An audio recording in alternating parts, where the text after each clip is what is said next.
500 kilograms of pure muscle. Built for pure brute strength. Built for the cold. The polar bear, the largest land predator on Earth. Thousands of kilometers away, in the dense jungles of India, another hunter stalks through the tall grass. The Bengal tiger, a perfectly optimized killing machine. Silent, explosive, precise. Two of the biggest apex predators of their kind. Two completely different habitats. What would happen if these giants collided? Let's start with the morphometric data, the average size of the males. The average male polar bear measures 130 centimeters at the shoulder and 230 centimeter in length, while the Bengal tiger measures 101 centimeter at the shoulder and 190 centimeters in length.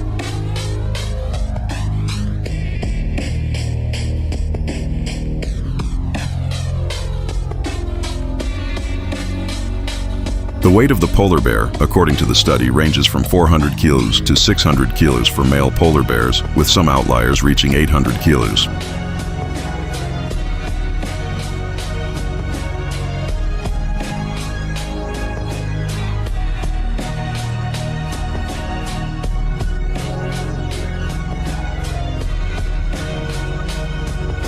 The weight of the Bengal tiger typically ranges from 200 to 260 kilos for males. Individual outliers have reached an impressive 300 kilo.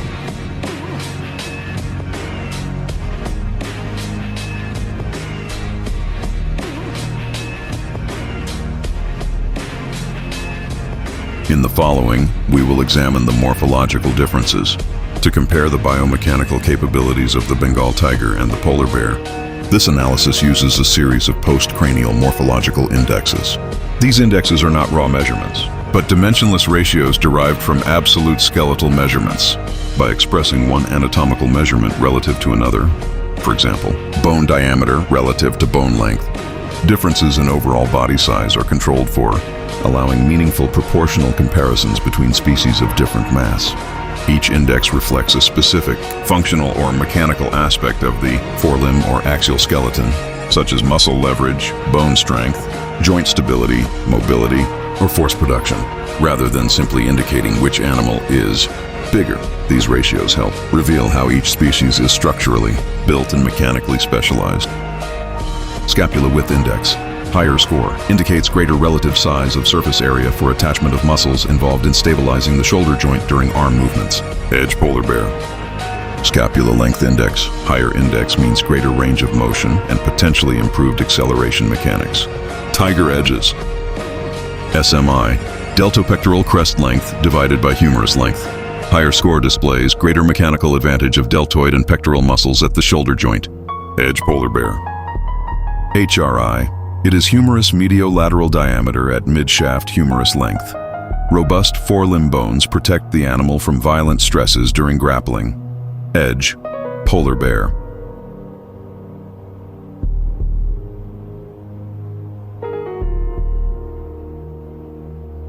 HCMI. It is humeral circumference, articular length, often used variable in analyses of bone strengths in locomotion. The higher the ratio is, the thicker the humeral bone.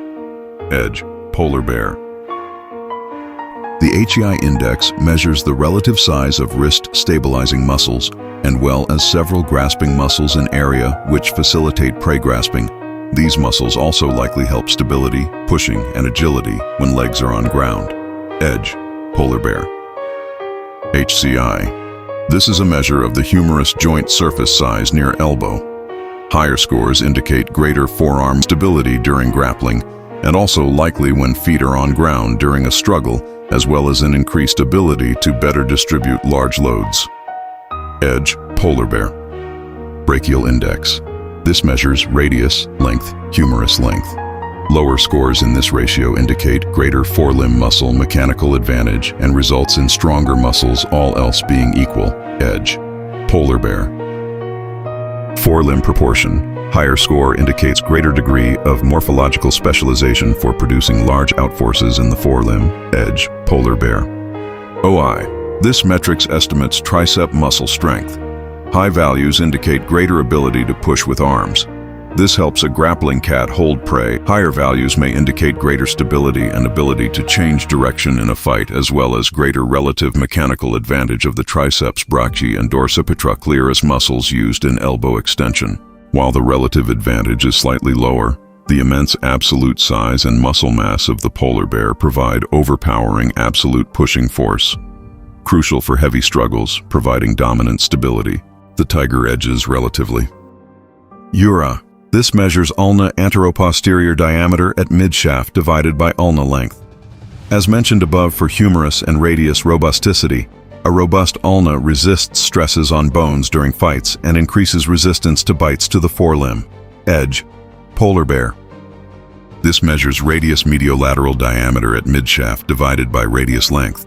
As mentioned above for humerus robusticity, a robust radius resists stresses on bones during fights and increases resistance to bites to the forelimb. Edge. Polar bear. Foot posture. Species that are able to adopt plantigrade foot posture, such as bears, should be able to apply greater free moments to the ground than species that are restricted to digitigrade or unguligrade foot posture.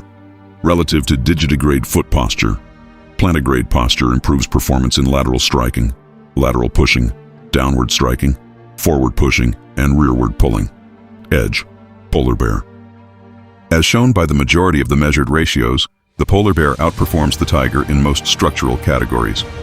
This suggests that, at a comparable body size, the ursid is generally stronger, more powerfully built, and more muscular. This advantage becomes even more pronounced when considering absolute size differences, as polar bears are capable of reaching body masses that are roughly twice that of a tiger.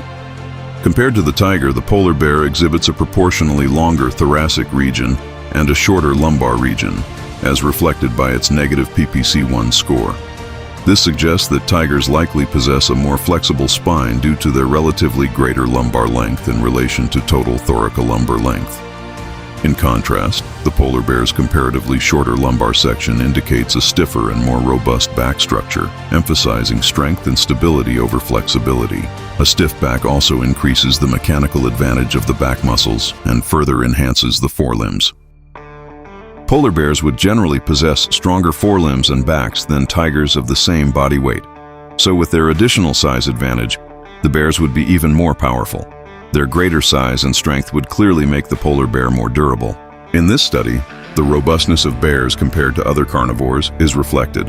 Low PC2 values correspond to grappling adaptations, with shallower grooves and larger stabilizing flanges, allowing better resistance to forces from multiple directions. The bears perform best here. PC1 typically captures overall scaling effects, meaning differences in the general size of the elbow joint structures rather than their shape. Species that score high or low on PC1 mainly differ in how large their humerulnar elements are. Bears' edges. Tigers, just like other cats, are more agile than polar bears, as evident from their superior speed and more flexible backs, no doubt. As for endurance, the bear has the edge, just like other ursids. Now to the bite force. BM here refers to the body mass of the animals examined. BFCA stands for bite force at the canines, which is usually lower than the force generated at the back of the jaw. BF carn refers to the bite force at the carnassial teeth. This is where the bite force is highest, since these teeth are located closer to the jaw joint. These are data comparing the bite force of the two carnivores. What can be observed from this is that, relative to their body size, tigers have the stronger bite. However, due to the immense size of the polar bear, its absolute bite force will be higher. To determine who would win the fight, I decided to use the RHP model. RHP stands for Resource Holding Power. Morphological and physiological traits affecting the ability to win a direct competitive contest over a limited resource. On the left, the polar bear shows advantages in structural and physical dominance, greater body mass, superior stability, raw strength, endurance, durability, and favorable morphological indexes.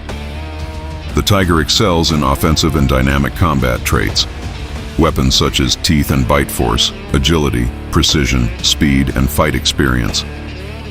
When applying the RHP framework, we don't ask who has a single superior trait.